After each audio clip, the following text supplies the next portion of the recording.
Firstly, I've just got to congratulate Sallyface and Steve Gabry, the developer, for getting Indie of the Year at the IndieDB Players' Choice Awards, which is friggin' awesome. Something with which I voted, of course, because this game is so awesome.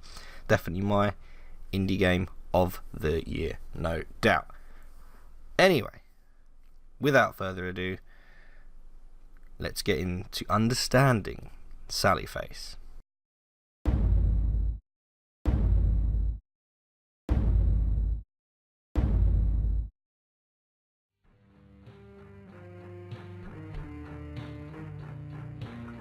Sallyface is the story of Sal Fisher, who moves to Nockfell with his dad Henry after his mother died from what can only be assumed or implied as a dog attack in the park when he was young. This is assumed from the prologue of episodes 1 and 2. Now, each of the 4 episodes that we have experienced thus far have been recounts of events told by Sal to a variety of different people through his trial for mass murder. Now, I've been struggling to work out the best way to break down all the details that are unclear in the game, because there is quite a lot, but what I intend to discover, or at least discuss in this particular video, is the Council of Nockfell, so specifically the cult and how they are tied to everything that goes on in the game.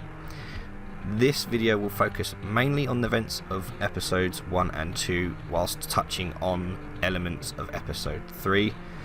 With the next video, we'll be discussing heavily episodes 3 and 4 and how it all ties together with a look at what could be held for chapter 5.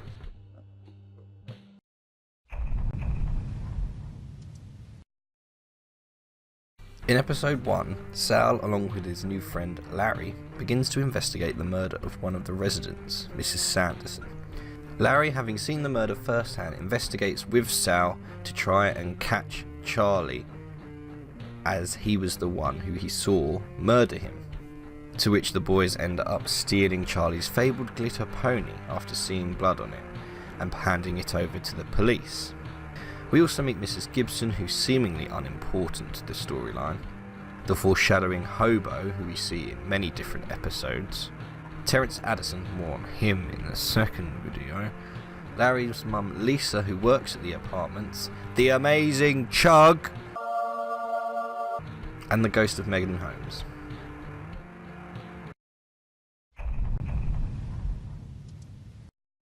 Episode 2 sees us go full-on Ghostbuster as new geek friend Todd modifies a neat-looking Game Boy Game Gear combo console, which Sal uses to bring ghosts into the same plane of existence.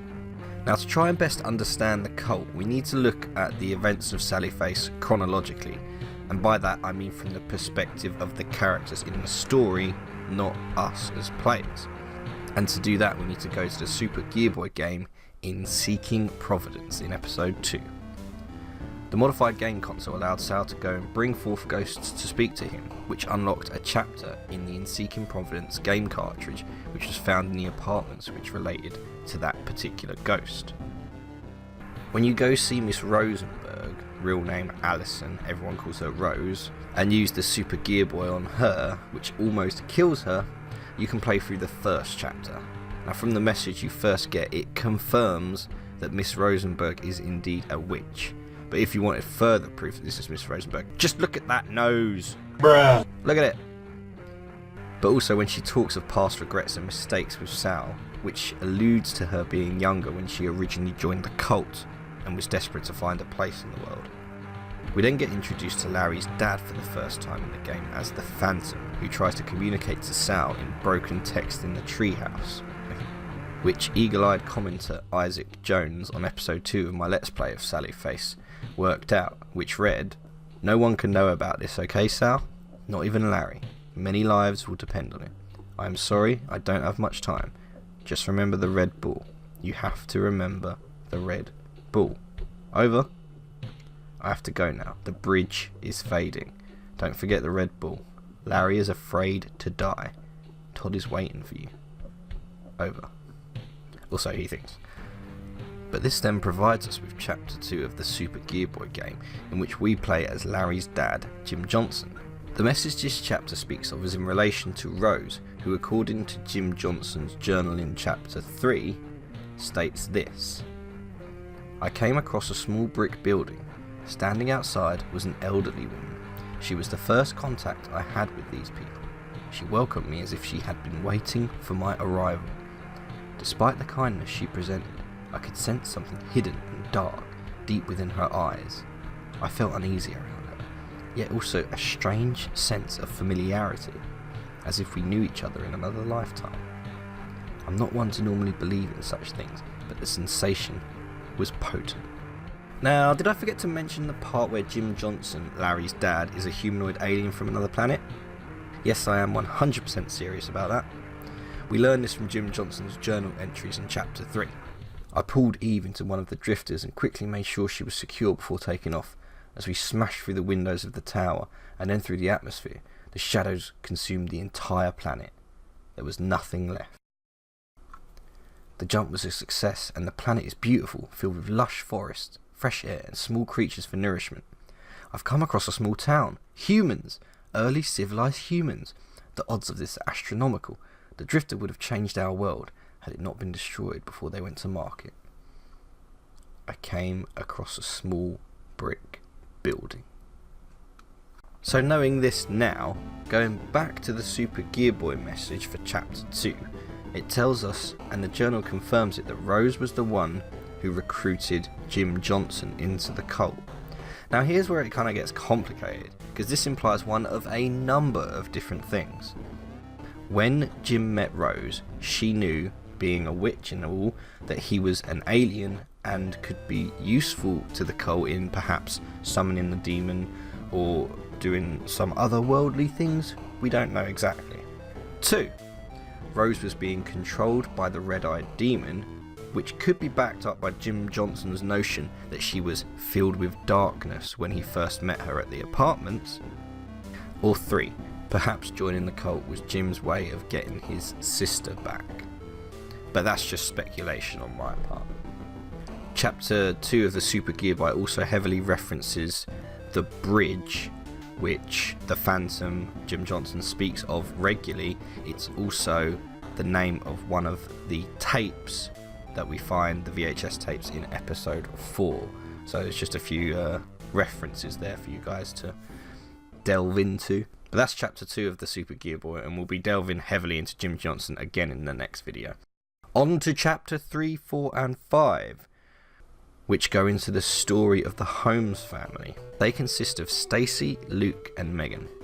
Megan we meet first in the 5th floor bathroom, and Stacy and Luke we see in that same apartment at the end of episode 2. Luke, the main host of the Red-Eyed Demon for what seems like much of the council's recent activity, and Stacy, the wife and mother who discovers the council's plans. In Chapter 3, Gregory Montague consoles Stacy after Stacy learns what her husband Luke is doing with the council in the church, and it appears, or at least it implies, that they have an affair of which Luke eventually finds out about, and presumably is the one who kills Greg on the toilet. Chapter 4 shows Stacy being assisted by Miss Rosenberg, who at this stage appears to now want to help destroy the cult. But there is more key information which tells us how the demon is specifically summoned. Bones and books. Bones that we collect in one of the further chapters of the Super Gear Boy game. And the books could definitely relate to the ones that Sal sees in the temple underneath the apartments in episode 3. Chapter 5, you play as Megan, who is lost trying to find her way home. This particular chapter doesn't give us much information or lore at all, really, just that it tells us where the necklace that we found actually came from. It came from Stacy's mother, as well as how they are trying to keep secrets from her father and Stacy's husband Luke. Chapter 6 is the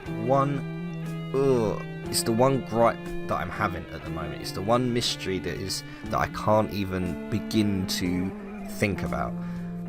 So in Chapter 6 you play as a female cultist who is potentially one of the first people who is sacrificed or controlled by the Red-Eyed Demon. It says that it's a woman. It says that she, the female cultist, so it's a woman. Now, from all the women that we know to this point, I cannot for the life of me work out accurately who it might be. If it might not be relevant at all, it might just be you're playing as a random female cultist.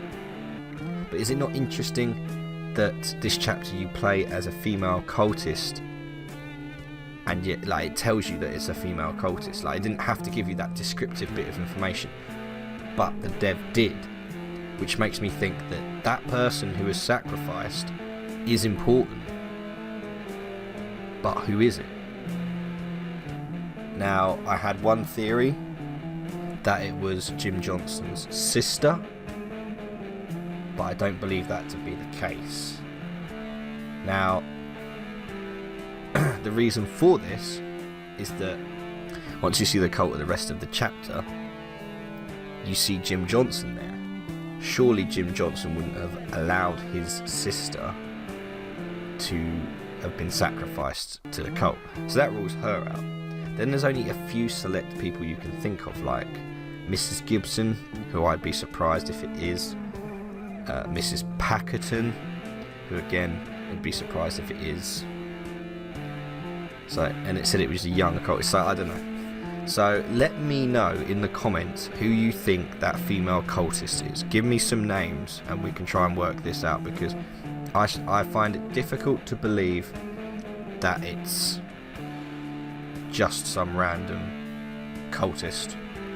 But there we go. Or maybe it's Miss Rosenberg in disguise. I don't know. No, it doesn't make sense. No, it doesn't. Moving on. When you find Luke Holmes dead at the end of episode 2, we unlock chapter 7 of the Seeking Providence game, which confirms what we suspected, which was that Luke, either being controlled by the demon or influenced by it, killed his wife and daughter and threw their bodies into the river. Sal and Todd confirm this when they read from an article about the Holmes family saying that their bodies were found in the river. Now the last chapter, chapter 8 of the Super Gear Boy game, we get this after speaking with the ghost of Mrs. Sanderson, who discovered that her husband Herman was also involved in the cult. This is also alluded to in episode 4, where we see the ghost of Herman as well. She, like Stacey Holmes, tried to stop the cult by enlisting the help of a quote-unquote unlikely ally, who we are unsure of at this time. It's most likely Miss Rosenberg, could potentially have been Jim Johnson, likely it was Miss Rosenberg. This is also where the first 2 episodes of Sallyface come full circle, as we see Charlie break into Mrs. Sanderson's house, being controlled by the red-eyed demon, and kill Mrs. Sanderson. From that we now understand the cult just a little bit more. It appears on the face of it to be the run-of-the-mill cult, demon worship through ritualistic means. But wait, that just doesn't add up, because as we learn from Jim Johnson's journal in episode 3, there is more to this darkness than just the cult. But we will discuss that and everything episodes 3 and 4, as well as what may hold for episode 5 in the next video. This is the first time I've done this sort of discussion, dare I say it, theory video. So do let me know if you found it in any way entertaining or informative. I just had a lot of questions, and this game has had me gripped from the beginning. I just want to explore the lore and understand everything that we can about Sallyface. So thank you again to Steve Gabry for making this awesome game, and thank you to anyone that took time to watch this video and my Let's Plays, and anyone who came to the streams as well. I really do appreciate it.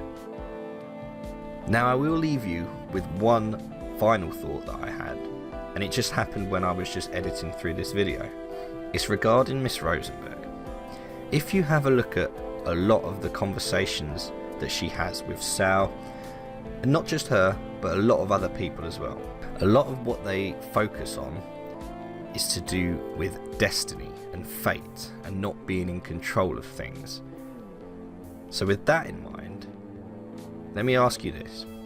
Did she, along with everyone else from Sal, Larry, Jim Johnson, Mrs. Sanderson, they just have to play their small part in a much larger plan that we don't even know about yet? Think about it. I'll see you in the next video.